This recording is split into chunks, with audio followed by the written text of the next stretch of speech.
Hello everybody, welcome to my channel. First of all, answer me this question. How many parts of Indian Constitution are there as of now and initially at the time of enactment? If you are able to answer these questions, then it is good. And if you're not, and if you're quite confused, so this video is only for you. Watch till end and चलो इस question के behalf पे इसको एक बार revise करते हैं. At the time of enactment, we have 22 parts, 8 schedules and 395 articles. As of now, we have 25 parts, 12 schedules, and this question is for you. How much articles we have now? Answer me and comment. Let's quickly revise the parts. First of all, एक story की तरह समझते हैं ताकि आसान हो जाए. Let's start. मान लो कि एक कोई लैंड है, ठीक है. उस लैंड पे कुछ लोग रहते हैं, ठीक है. यहाँ कुछ लोग रहते हैं, तो लोगों को सबसे पहले इधर रहने के लिए कुछ तो उनका अधिकार होना चाहिए ताकि वो वहाँ पे फ्रीली रह सके. तो इमेजिन कि हमारे जो फोर फादर्स कॉन्स्टिट्यूशनल मेंबर्स जो थे, उन्होंने कुछ राइट्स ऐसे कॉन्स्टिट्यूशन में लिखे जो कि इन लोगों को उन लोगों ने दिया. ओके. और एट दैट टाइम जब हमारा देश आज़ाद हुआ, उस टाइम उतने फैसिलिटीज़ नहीं थे, उतने रेवेन्यू, इतने फंड्स नहीं थे, ताकि तो कुछ राइट्स जो हैं वो उन्होंने किसी एक पेपर में लिख दिया कि आपके पास जैसे जैसे इवॉल्व, आपका देश जैसे जैसे इवॉल्व हो, आप इन राइट्स को, आप इनको सिटीजन्स को देना. ये गवर्नमेंट पे छोड़ दिया, ठीक है. तो मान लो कि ये टेरिटरी, इसमें लोग रहते हैं, इनके पास कुछ राइट्स है. कुछ राइट्स हमारे फोरफादर्स ने बोला कि कुछ राइट अभी दे रहे हैं, कुछ राइट बाद में जैसे जैसे इवॉल्व होगा वैसे वैसे देंगे. तो इस यहाँ पे देखो, सब लोग तो एक ही जगह नहीं रहते होंगे, कुछ इधर रहते होंगे, कुछ इधर रहते होंगे. इन लोगों को रहने के लिए ये पार्ट्स में डिवाइड, देखो ये अलग अलग जगह हो गया. तो ये एक ओवरऑल है और ये एक अलग अलग जगह है, ठीक है. कुछ कुछ बॉर्डर्स पे भी है. सो अब देखो, अब देखते हैं इसको. ये पूरा जो लैंड है ये हमारी टेरिटरी होगी. ओके. इसमें जो लोग रहते हैं वो सिटीजन्स हो गए. फिर इनको उस टाइम में जो राइट्स मिले वो उनका फंडामेंटल राइट्स हो गया. और जो उनको बोला गया कि धीरे धीरे आपको बाद में ये सब चीज़ें प्रोवाइड की जाएंगी, वो हो गया डीपीएसपी, ठीक है. अब मानो कि ये डीपीएसपी मिल गया, अब यहाँ पे आप रह रहे हो, तो इसका ये मतलब नहीं है कि आपके पास सिर्फ अधिकार है, आपकी कोई ड्यूटी नहीं है. आपकी भी तो ड्यूटी कुछ होनी चाहिए कि हाँ, आप जहाँ रह रहे हो वहाँ सफाई हो. आप कुछ कुछ ड्यूटी, जैसे घर में आप रहते हो तो आपकी भी कुछ ड्यूटी है, जैसे मार्केट से सामान लाना हो या फिर घर में खाना बनाना हो, हेल्प करना हो, तो ये सब ड्यूटी होगी. तो आपको उस समय कुछ ड्यूटी भी पूरी करनी पड़ेगी. तो ये हो गया फंडामेंटल ड्यूटीज़. उसके बाद देखो, ये पूरा जो एरिया है ये ओवरऑल एक यूनियन हो गया, सेंटर, ठीक है.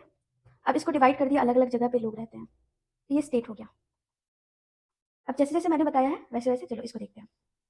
लुक, फर्स्ट पार्ट मैंने बोली territory, union and its territory. Second part पे आते हैं, उसमें कुछ लोग रहते हैं, they are citizens. Second part is citizenship. Third part, उनके पास कुछ rights, this is fundamental right. और उनको जो बोला गया है कि हाँ बाद में आपको ये चीज़ दिया जा सकता है, दैट इज पार्ट 4 डीपीएसपी. अब देखो, उनको ये चीज़ गवर्नमेंट को रियलाइज हुआ कि आपकी भी कुछ ड्यूटी होनी चाहिए अगर आप किसी जगह पे रह रहे हो. तो वो हो गया पार्ट 4A. मैं बाद में बताऊंगी ए क्यों लिखा और ये क्या है. तो part 4 is fundamental duties, part 5 is the union, part 6 is the states. Now look at this part 7. ये मैंने यहाँ ब्लैक से लिखा क्योंकि ये पार्ट अब एग्जिस्ट नहीं करता है, तो ये रिपील हो चुका है. ये पार्ट बी, फर्स्ट शेड्यूल के पार्ट बी में जो स्टेट्स होते थे उनके बारे में ये है. तो ये अब रिपील हो चुका है, तो इसको छोड़ दो. पार्ट 8 मैंने बोला कि कुछ कुछ छोटे मोटे स्टेट्स की तरह रहते हैं, तो जो जिसको डायरेक्ट यूनियन उसको एडमिनिस्टर करता है, दैट इज़ यूनियन टेरिटरी. अब देखो, ये इतना तो हो गया. उसके बाद देखो कि यूनियन टेरिटरी तक हो गया. अब यहाँ से इसके अंदर भी तो, जैसे ये स्टेट्स हैं, स्टेट्स के ग्राउंड लेवल पे भी तो कुछ लोग रहते हैं एकदम अंदर विलेजेस में, जहाँ तक गवर्नमेंट की पॉलिसीज नहीं पहुँच पा रही है, तो उसको ठीक करने के लिए तो ग्रास रूट लेवल पे काम करना पड़ेगा. तो उसके लिए है पंचायत्स. पंचायत्स रूरल बॉडी, और एक अर्बन बॉडी जो इनके कंपैरिजन में थोड़े अर्बनाइज्ड पीपल हैं, तो उनके लिए म्यूनसिपैलिटीज़. अब देखो, ये म्यूनसिपैलिटीज़ और पंचायत हो गया. अब कोऑपरेटिव बॉडीज़ देखो, विलेज में भी बहुत लोग ऐसे रहते हैं जो कि एक ग्रुप बना के काम करना चाहते हैं, तो वो एक कोऑपरेटिव बॉडी हो गया. अब देखो विलेज के अंदर भी कुछ एरिया ऐसा होता है लाइक फॉरेस्ट एरियाज़ या फिर कुछ ऐसा एरिया जो कि बहुत लोग एलियनेटेड रहते हैं, अलग रहते हैं, मतलब जनरल लोगों से उनका मेल-मिलाप थोड़ा कम होता है। उसको हम बोलते हैं शेड्यूल एंड ट्राइबल एरियाज़। तो यहाँ अंदर में मान लो ये शेड्यूल एंड ट्राइबल पीपल्स हैं, तो इनका एक पार्ट हो गया, दैट इज़ पार्ट 10। अब इसको एक तरीके से चलाने के लिए, ओवरऑल को चलाने के लिए सेंटर कुछ पॉलिसीज़ बनाती है जिसको स्टेट्स को देती है, फिर स्टेट्स हैं वो पंचायत को देती है, फिर म्युनिसिपल बॉडीज़ को देती है। एक रिलेशन तो होना चाहिए ना सेंटर और स्टेट में। तो यहाँ पे पार्ट 11 में relation between centre and state. अब देखो पार्ट 12, अब सब कुछ हो गया, अब एग्ज़िस्ट करने के लिए पैसे तो चाहिए ताकि हम आगे खाना-पीना कर सकें। तो उसके लिए देखो finance, property, contract and suit, though it is not very important but ठीक है, इसको भी देख लेते हैं। Finance, property, contract and suit. Part 13 is trade and commerce. उसके बाद काम लोग करेंगे, part 13 is trade and commerce. काम करने के लिए कुछ लोग यूनियन और स्टेट के अंदर, कुछ लोग सेंट्रल सर्विस करते हैं, कुछ लोग स्टेट के अंदर सर्विस करते हैं, कुछ लोग प्राइवेट सर्विस भी करते हैं। तो ये हो गया पार्ट 14 में services under union and states. अब कुछ ऐसा इशू हो जाए जिसको सॉल्व करने के लिए हमें एक बॉडी चाहिए। ये बॉडी ऐड की गई बाद में, पार्ट 14 ए। ये हो गई ट्राइब्यूनल्स की बॉडी। यहाँ पे कोई इश्यूज होते हैं तो इसको इधर जाके हम सॉल्व कर सकते हैं। अब आ गया, this is very much important, ये तो याद होना चाहिए। Part 15 is elections. Part 16 is, this is also not very important, special provisions relating to certain classes. Part 17 is official language, this is important. हमारे पास कितने ऑफिशियल लैंग्वेज है as of now, tell me in the comments. And part 18 is emergency provisions. Part 19 is miscellaneous, अगर कुछ कहीं का छूटा उटा हो ये इसमें आता है। Part 20 is amendment of the constitution. देखो इनिशियली वी हैड 395 आर्टिकल्स, धीरे धीरे इवॉल्व होकर ये बढ़ा, as of now we have 448 articles approx. चलो ये आंसर तो मैंने ही दे दिया, 448 आर्टिकल्स। इसमें तो कुछ ऐड किया गया होगा या फिर कुछ रिपील भी किया गया है। तो इस चीज़ को करने के लिए, ऐड करने के लिए यहाँ पे एक अमेंडमेंट करने की ज़रूरत होती है कॉन्स्टिट्यूशन में, ताकि हम कॉन्स्टिट्यूशन में कुछ ऐड कर रहे हैं। तो अगर हम कॉन्स्टिट्यूशन में कुछ ऐड कर रहे हैं तो उसका साइन कैपिटल ए से होता है। मैंने बोला था ना, यहाँ ए है, यहाँ बी है कैपिटल, तो ये बाद में प्रोविजंस ऐड किए गए हैं। तो ये amendment of the constitution is in part 20। और this is important, article 368, through this article we amend our constitution.